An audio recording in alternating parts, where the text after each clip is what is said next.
Welcome to the another episode of r/Askreddit. What outdated or obsolete tech are you still using and are perfectly happy with? Adobe CS4. Screw the monthly subscriptions. Screw monthly subscriptions. Screw monthly subscriptions. Physical buttons. Not everything needs to be touchscreen, for goodness sake. I feel like it's safer to have car radios that have buttons instead of screens. It's easier for me to push a button to change the music while keeping my eyes on the road. I can't do that if my car has a screen. It increases distracted driving incidents. Printers that could print without a subscription.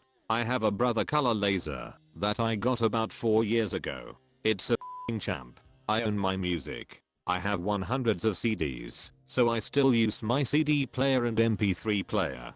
And, to be honest, I still have about 150 vinyl albums I play on occasion. Growing up in the 90s, I developed a large CD collection and have them all in one of those Case Logic CD binders. I still keep it with me in my car, and it's a wonderful trip down memory lane every time I open it. I laughed and cried a little when my kid's friend asked me what it was, and I said CD, and they followed up with, "What's that?" 25-year-old Honda Accord with a manual transmission. 23-year-old 4-cylinder auto Accord here.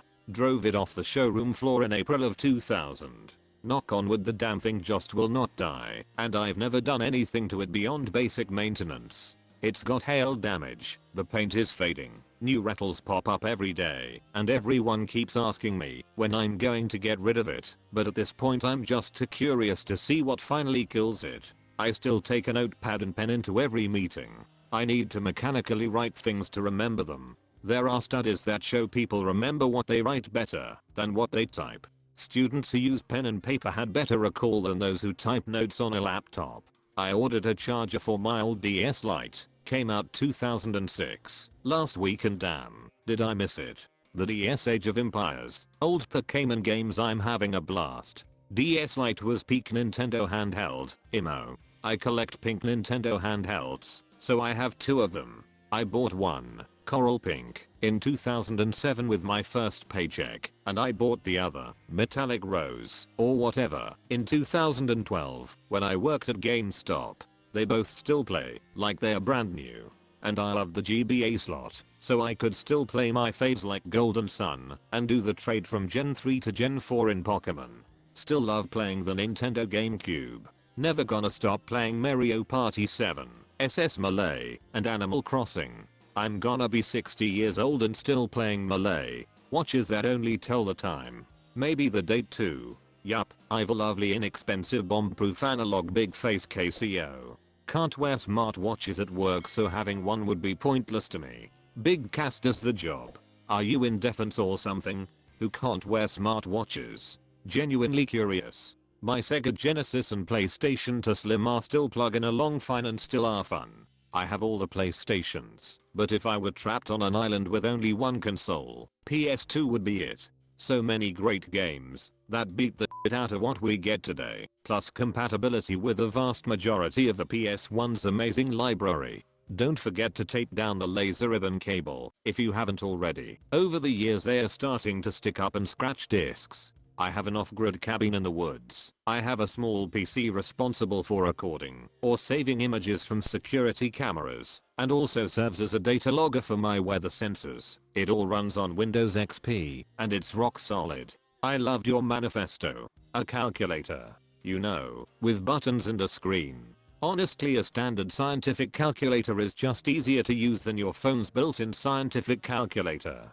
I'm still transferring MP3s I downloaded from the internet to my phone. I tried Spotify Premium for a year, was not satisfied, and many old songs I like are not available. But by manually downloading FLAC, MP3, or so, I can get many unusual things like my country's flag carrier playlist, remastered bass boosted, remixes, covers, etc. I've got 578 GB of MP3s and still use Winamp.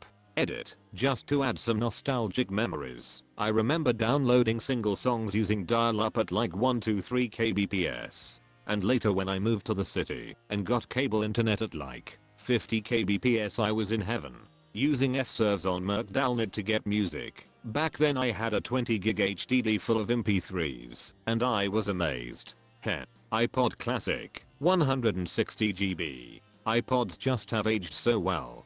Being offline devices, not counting touch, they are just so perfect to this day. Have been fixing up a few lately. There's a way to expand even the 160 GB ones to hold more music, and I have a lot of music, but I'm not smart enough to pretend to know how to do it. Physical media in general, DVDs, CDs, video games, books, etc. Yeah, it adds to clutter, but most digital services have it in their terms of service that they can remove content, even paid for, at any time with no refund to you. You're basically paying a float rate to rent it until they can no longer rent it. Come try to remove the physical stuff. It's a felony in most states, and you can have my Buckaroo Banzai Blu-ray when you pry it from my cold and dead fingers. My only gripe with my book collection is when it comes time to move, and I have to struggle to move 5 huge plastic tubs of books that weigh like a ton each. My film cameras. You could even say cameras in general. Most use phones these days. Many still prefer film though, and it's having a resurgence despite the film costs going up. PSP. The PSP was released at such a good time. I think a lot of people don't realize how crazy it was to have a portable device to watch movies on, listen to music, and play games on back then. It was released slightly before smartphones became ubiquitous and all of this was taken for granted. It had a great screen too, although I'm pretty sure mine was extremely scratched up before I retired it. Tack on being able to mod it, which was very easy to do back in the day. You could run PS1 games natively on it as well as a bunch of homebrew software like emulators that ran older console games basically perfectly. It was similar to the original Xbox, and how easy it was to soft mod it basically became an insane home media player that you could play video files on and an emulator system. Wired earphones. Cheap. Don't have to charge. Don't need to worry about losing them. Bring 3.5 back for phones, damn it. I just bought myself a couple of USB-C to 3.5mm adapters, one to use with wired headphones, and one to keep in the drawer for when I lose the one I'm using. DVDs. Sadly, most modern computers have no drives, so external is the only option. I still had Netflix's DVD mailing service until they ended it last month. They had a pretty good selection, and new movies would be available the same week DVDs were sold in stores. There were dozens of us. Dozens. A pen. Works just fine when I need it. Sell me this pen. Write your name on this napkin. I still download music. I don't trust streaming sites to always have what I want to listen to. Plus, I have some very obscure stuff that most don't have anyway. I still download cars. I have a hand crank can opener. I also have a lawnmower without an engine. Edit. I also drive a stick shift. I have a hand crank can opener. I've never understood the point of an electric can opener, to be honest, except maybe in cases where someone doesn't have 2 fully functioning hands. On the farm we still use some old equipment like a 1952 Ford tractor and a ride-on sickle mower for cutting down tall weeds. I plant a couple rows of sweet corn next to the regular corn, so when I plant that corn I use an old Toro planter that's probably 100 years old. Still works great for planting 600 feet of corn. Both pieces of equipment were meant to be pulled by horses or tractors. We just use a garden tractor. Manual transmission. Hell yeah. RTV is a DLP, bought from Circuit City in 2007.